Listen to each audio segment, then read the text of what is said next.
Hi, I'm Ronnie Meek, and welcome to the Unbeliever's Bible Study, Session 12, Moses. There's no more famous name in the Old Testament than that of Moses. The only one that comes close would be Abraham. But Moses is famous for good reason. He has a fascinating personal story, but he's also credited with leading Israel out of Egyptian bondage. He's credited with giving the law at Mount Sinai, and credited with writing the first 5 books of the Bible. Some people call it the Torah, others call it the Pentateuch. In any event, it's Genesis, Exodus, Leviticus, Numbers, and Deuteronomy. We're mostly going to talk about Moses' personal story in this session. He was born at a traumatic time for Israel. Over 300 years prior, Jacob, whose name was changed to Israel, had led his family down to Egypt because his son Joseph was really the one who was ruling the land just under Pharaoh. And they were a privileged people for a while, but ultimately more pharaohs came along, and eventually a pharaoh came along who knew nothing of Joseph, and he was fearful of the Hebrews because they were so many. They had multiplied so much, and he was afraid that if someone invaded the land and the Hebrews joined with them, they would be in big, big trouble. So he enslaved the Hebrews, made their lot very hard, but they continued to multiply. And he decided finally to issue an edict that whenever one of the Hebrews had a male child, that child was to be thrown into the Nile River. And Moses was born at this time. Now, his parents obviously didn't want to throw him into the Nile River. They kept him as long as they could. But when he got to a size where they really couldn't hide him anymore, they threw him into the Nile River. But they did so by placing him in a basket that was watertight.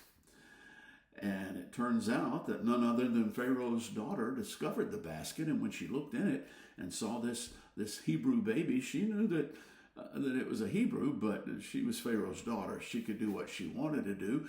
So she took him into the palace and raised him as her own son. She also hired his actual mother to be the wet nurse, and who knows, perhaps even the nanny later on. So she got to be involved in his life.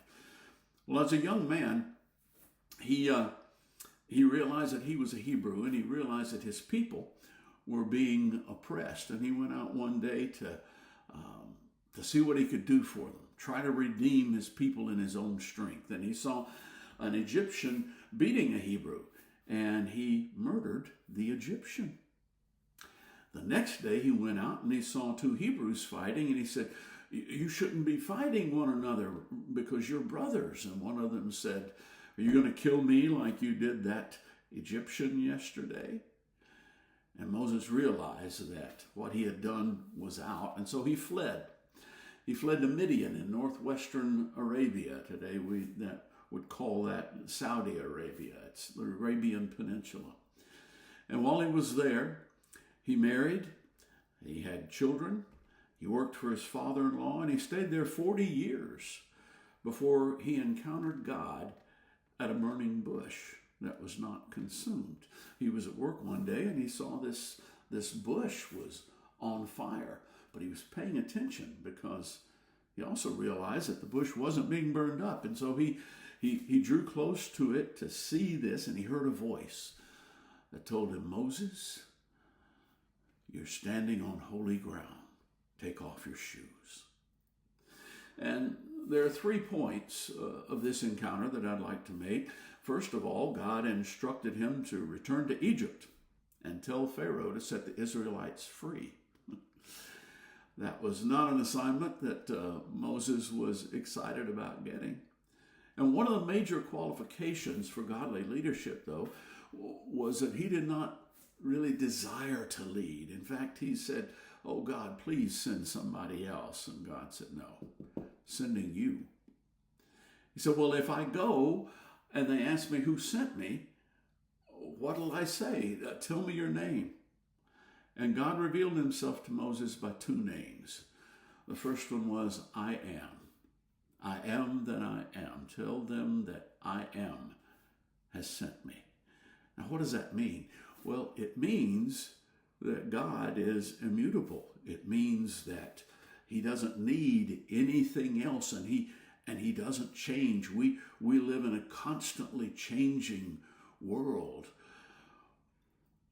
But there's one fixed point, and that fixed point is I am.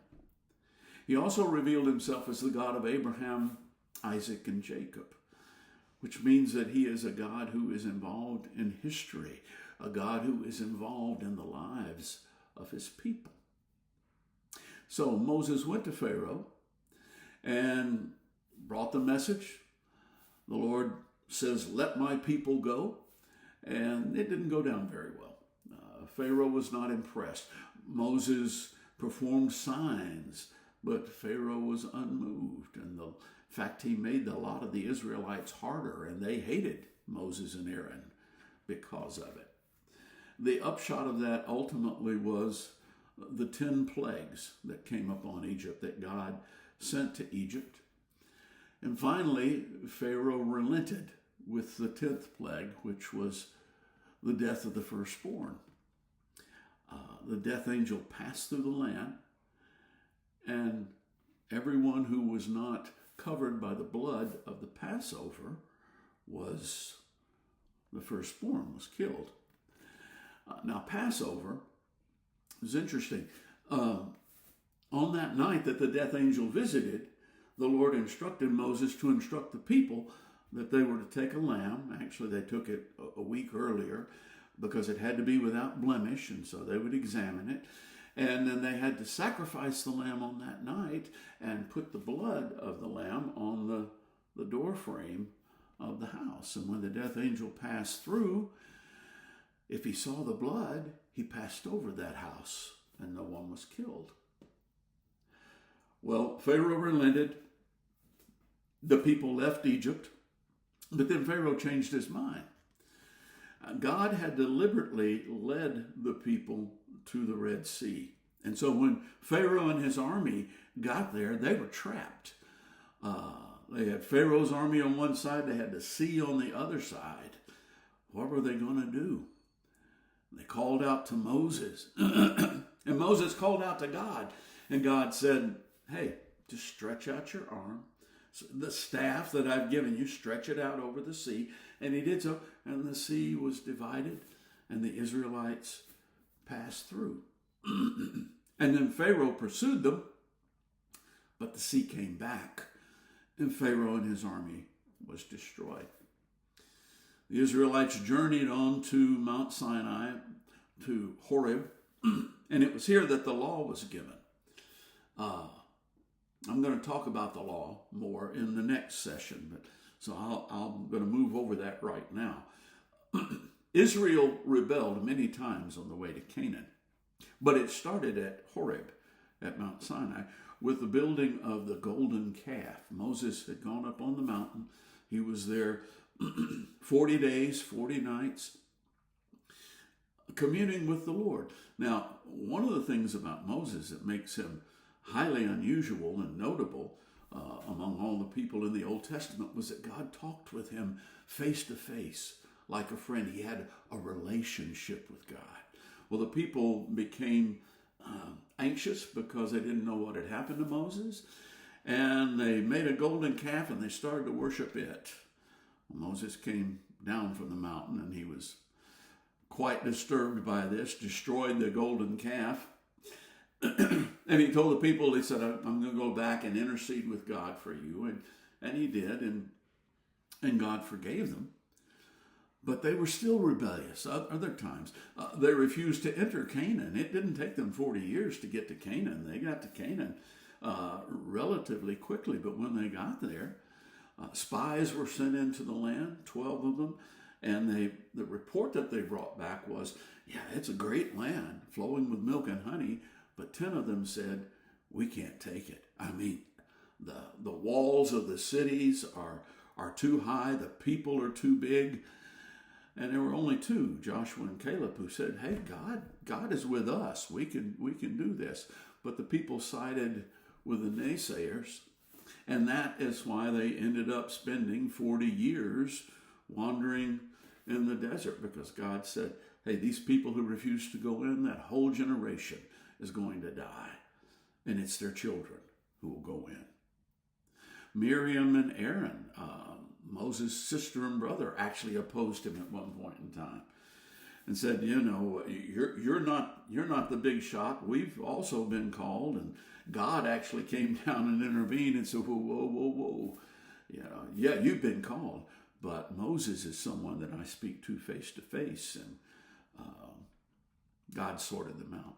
Well, probably the most famous rebellion was Korah's rebellion. Korah led some men to claim that they were just as called and anointed by God as Moses and Aaron.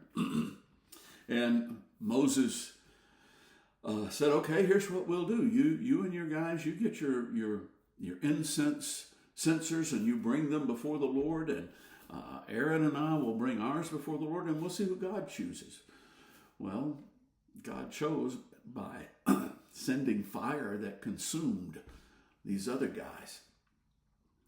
There were two who didn't go, by the way, but they didn't get off very well. While they weren't consumed by the fire, the earth opened up and swallowed them. There was another time they rebelled, and there was an infestation of vipers who came in, and people were being bitten and they were dying. And Moses cried out to God on their behalf, and God told him to make a bronze serpent and lift it up on a pole, and anyone who looks at that serpent will be healed. Jesus later on referenced this when he said, just as Moses lifted up the serpent in the wilderness, so the Son of Man will have to be lifted up, so that everyone who believes in him will not die, but have life. Moses himself rebelled. When they were at Horeb, they needed water, and God told Moses to go to this rock and strike it, and water would come forth for the people. And Moses did so, and water came forth from the people. But later on, during their wilderness wanderings, they needed water again, and they complained to Moses. And Moses took that to God, and God said, okay, this rock over here, go and speak to it.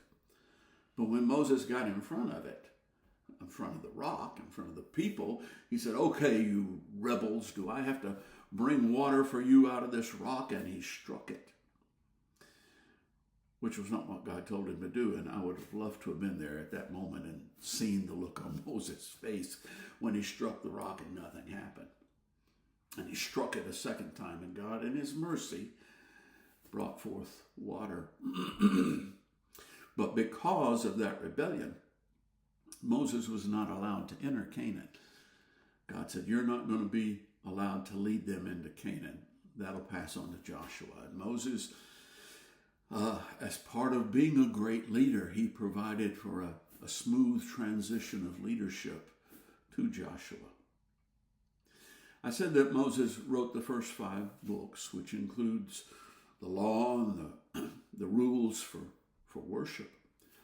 What about these laws and these rules for worship? Why were they given? Or were they just for Israel? Are we supposed to do them? Well, I hope you'll join me for session 13 as we explore these questions.